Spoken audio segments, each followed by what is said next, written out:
Great, thank you. Thanks for joining us today, everyone. We're from BT Group, and we're here to do a bit of a Q&A on apprenticeships. So that could be apprenticeships at BT, or if you have any other general questions, like how apprenticeship levels work, how the finances work, we can also answer those questions and direct you to the right resources for further reading. So I'm Hannah, and I'm a third-year Chartered Management degree apprentice with BT. Now BT is split up into different units, and we're in the business unit. We also own EE, the phone people. We also own PlusNet, and we're also kind of own OpenReach. They do our bidding, and I'll hand over to Ava. Yep, hi, I'm Ava, so I'm a first year Chartered Management apprenticeship, so same as Hannah, and we're both in completely different teams. So I joined in September. I'm currently in small medium business, in something called commercial and props, and my apprenticeship scheme is 3 years, whereas Hannah's is 4 years, because we're with different providers as they change university. So from now on, everyone will be on the scheme that I'm on, as in the degree and the same university, but we have similar experiences and things will overlap. That's right. So we're really looking forward to you all asking us some questions, putting your hands up, and we'll be picking on you. But to give you a bit of time to kind of think about what you want to ask, maybe it's something you couldn't ask at any of the stalls, we're going to just give you a bit of an overview of our own apprenticeship journeys, because they're probably a little bit different. So to start with myself, I was super academic in my school life, so always had my hand up in class, always getting those good marks, really enjoyed learning, and I always thought I'd go to university. It just seemed like the natural thing for anyone. It was the only option if you wanted to get a secure job and get a degree and feel like you were going to be comfortable in life. But something always felt a bit weird about it. I always felt really uncomfortable. I'm going to uni, I'm going to go sit at a desk, I'm going to take stuff in, and then I've got to wait 4 or 5 years to actually use it at my job, if I get a job. And so actually in about year 9, Manchester Metropolitan University came in and they said, we do degree apprenticeships. You can have 4 years of work experience, you get 4 years of a salary, you get a secure job at the end, and your company will pay for your degree. I mean, Jesus Christ, that's perfect. My family was pretty poor, so solved the money problem. I didn't want to have to sit at, freaking desk all day learning stuff, so it solved that problem because I could learn on the job. And then I also got money. Who doesn't want money? So I immediately changed my career path, right? No more university. I wasn't even sure what degree I was going to do if I went to university. And I did my A-levels in maths, English, and psychology, because I've always wanted to be a bit of a generalist, right? Management, whether it's people or processes, it just felt right. So maths, English, and psychology were my way of saying I want to be a generalist. Wherever UCAS points I get, I'll go and apply. I also did loads of extracurricular stuff. I've led loads of teams and clubs, and I've done loads of talks in front of fancy MPs and stuff. So basically my CV was hot shit, and I wanted people to I wanted the recruiters to see that and think I'm great and accept me and all that good stuff. And that was how it was supposed to go. So I applied for a couple of apprenticeships and they all rejected me. Someone at some construction company, I think I answered an interview question poorly. BT rejected me the first time round because something corona, I hadn't even done anything wrong and they'd rejected me. And then I think Amazon said I wasn't in London, so boo-hoo, you're not getting in, and I wasn't going to move to London. So I then took a gap year. I worked crazy hours at McDonald's, raked in the cash, made a nicer, put my savings together, and then I applied again to some apprenticeships. And I got into one with AstraZeneca, and I got into that one with BT. Haha.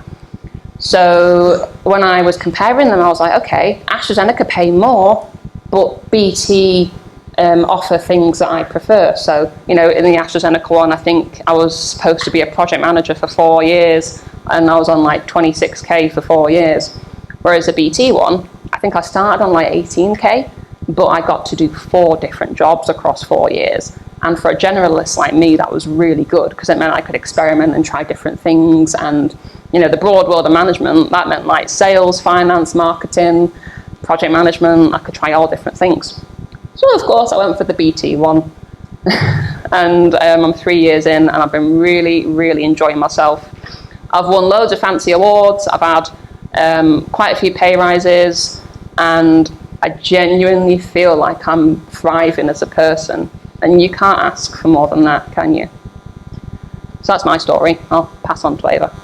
Yeah, so mine's quite different to Hannah's. Obviously, I joined in September, so I'm only first year. 2 years ago, I actually went to this festival, and this is how I found out about BT's apprenticeship scheme. So I was in year 12, just done first year of A-levels, like many of you guys. And then someone came and told me about it, so I applied October, and then after the assessment centre, I got offered the job in December, so quite a quick turnaround so I could focus on my A-levels. I did biology, Spanish and PE, so quite different to business management, but it just shows that it doesn't matter what subjects you're doing now, because you can quickly change your mind. Like I wanted to go into the NHS and be a nutritionist, but then it completely changed when I found out about this. So I think the great thing about this is that you don't need to know what you want to do 2 years before. You can fully learn about what you like and then apply. And I actually moved, so I'm from York, and obviously there's not many job opportunities in York, so I applied to this scheme because it was in Manchester. They do Bristol, London and Birmingham for people who want to move further. And I think one of the big reasons why I chose an apprenticeship was I'm much more of a hands-on learner.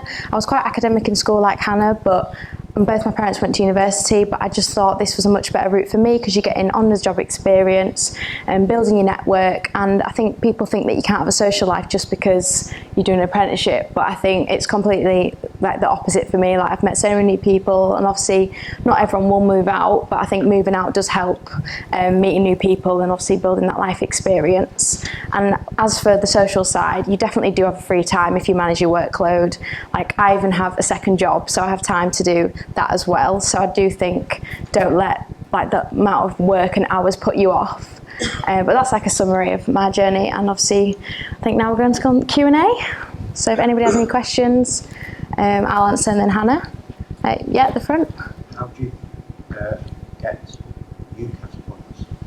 So from A-levels, I think on the UCAS website you can do a calculator, so it can be like an A will be a certain amount of points, and then B, C, and then if you do like T-levels or B-techs, I'm pretty sure that we do accept them as well. You just got to put it on a calculator and see, because I'm not sure about B-techs, I did A-levels, but we do equivalents, so you don't have to do A-levels to get the apprenticeships. Yeah, that's right. Yeah, that's right. Yeah, we do. We accept points converted from T-levels and B-techs as well. Yeah. Yeah. Back. How many chartered manager positions you got per year? I think it's different every year. I think my year, there's only 7 of us. There was meant to be 8, so 2 from each location. But for example, the year above Hannah's, they took quite a lot on. So I think at the minute, we're doing 2 per location, so about 8 per year. But there's obviously other apprenticeship schemes. It's not just this one. But yeah, I think that's right, isn't it? Yeah. Nothing to add. Nothing to add. Yeah, in the corner. How do you find the balance to actually working most of the time and doing the work towards the degree? How does that work? Yep, so we do 4 days work and then 1 day uni. So my day is Friday. It doesn't have to be Friday. Anyone can do any day. And say if like there's a deadline coming up and you need more time, you can always ask your manager for more. I think it's been enough time. Like you get 8 hours on a Friday. Or you can spread it across the week if you want to do 2 hours every day instead. I think it's all about like you and your manager, how you work it out. It's not like set in stone.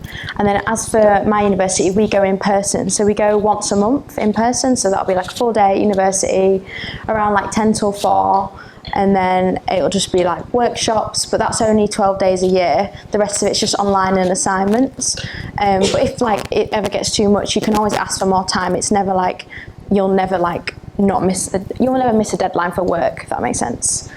But yeah. Yeah, and to build on that, it's legally built into apprenticeships that you have to take 20% of your working hours set aside to do your apprenticeship work. So like Ava explained, for me and her, that's 1 day a week, because we work 5 days a week, 20% is 1 day. It could be a week, a month. But the point is that time is legally protected. You can ask for more, for example, in the form of an accessible adjustment if you're neurodiverse or you have a disability. So I'm neurodiverse and I'm a carer. So my mum's disabled and I spend a lot of my time caring for her. I'm still able to fit that in. BT specifically, we have something called 3-2. So you do 3 days in the office a week and then 2 days at home. And that's really nice because I can kind of go, okay, my mum needs me on this day. I can go to work on that day and I can spend some time in town. We also have some really sick benefits. Like we've got 2 weeks of carers leave being established in October. We're the second ever company to do that in the UK. And then we've also got parental leave. So if you're an adult and you're doing an apprenticeship, and you're making babies, you can go do maternity leave or paternity leave or adoption leave. So as a company to build your career at after your apprenticeship, BT's kind of got your back as well. So since it's quite competitive, is there anything that you think you did to help stand out in the competition? Well, for me, coming to this, for one thing, I took a girl's name that spoke to me and I messaged her on LinkedIn. So I think just reaching out to current apprentices is always a good idea because you can find out about their journey. And I think in the online video that you do, you could say oh, I spoke to so-and-so and I was really interested in this part. It just shows that you've reached out and made an effort, I think. Obviously, it's good to research the company values and things like that, but I do think reaching out to people is one of the main reasons of people getting in sort of thing. So that's, for me, I'd say that. Yeah, that's right. So we're just about to finish on time, aren't we? So I'll have my answer to that question. And then any of you who have come to our BT stand will have heard me tell you, doesn't matter what grade you get. If you can show in your CV and your personal statement that you have skills or you're developing skills related to that apprenticeship, that is what we want to see. Maybe at home you're a bit of a head of the house, you coordinate your siblings. That's project management. Maybe you're super organised and you plan all your trips with your friends. That's being a people manager. And it's okay to use those kinds of examples in your CV and your personal statement. That's what we want to see. And you could go the extra mile, right? You could take advantage of the plethora of courses offered by our partner to do some upskilling, like learning how to do Excel or learning how to code. And if you put that on your CV, you are going that extra mile and we're going, oh my God, we're getting somebody in who's already got the skills, perfect. We don't have to do much. Oh, great, And I saw someone had a hand up there, so that'll be our last question here. Could you tell us what a normal day at work looks like? What sort of tasks and activities you do involved in the workplace? Yeah, obviously these will be different answers, but I work in a team called Go to Market. So what that is kind of coordinating product launches. So it could be calls with different stakeholders. So say, for example, I'll have a call with marketing to say, have we got this ready for this date? Or it could be a team call with your team. Every day looks quite different, I would say. It's not the same. And it depends on your role as well, because some roles will be maybe the same routine sort of thing. But with our apprenticeship, because it's 3 years, it's on rotation, so each year you'll be in a different role. So next year I'll be in something completely different. But obviously Hannah's in 3rd year, so she's done 3 different jobs. She'll have more of an insight of the different kind of days in the life, I guess. Yeah, absolutely. So my first year I was in sales and I was doing a financial transformation program. I have no clue how money works. I have no clue how finance works. And that is the beauty of an apprenticeship. I learnt a bit at uni and then my manager just threw me into it and I made BT £1 million after a lot of crying, meetings, Excel sheets, having to put some requests into our colleagues in India to do some technical stuff. So I was always uncomfortable, but I was always learning new stuff and it felt pretty, safe because I knew if I failed or I tripped up, the experienced colleagues around me wanted to help me. Second year, I was in project management, so that was talking to customers, it was nasty Excel sheets, it was presenting to directors and bigwigs saying, please support this and spread the word. And then this year, I'm in HR, but I'm doing a design role, so I'm building AI videos. We've got a lady called Betty, who is not a real person, she's just an AI person, Betty, BT, I made that up. And she's training our colleagues, over 20,000 colleagues across BT on how to do stuff. I'm the one building the videos, I'm the one designing Betty's script, I'm the one going to all the directors of all the networks and the internet stuff to say, tell Betty what to say about BT. And I'm doing a professional management degree, and I'm doing all that crazy stuff. So your day-to-day is completely different. Lots of meetings with people, so you need to learn how to use Teams and WebEx and all that, but that comes with the job. And I think we're done for time, done for questions. If you've got any more questions, BT stall, you can't miss us. Hannah, Ava, thank you. Yep. Bye. Thank you.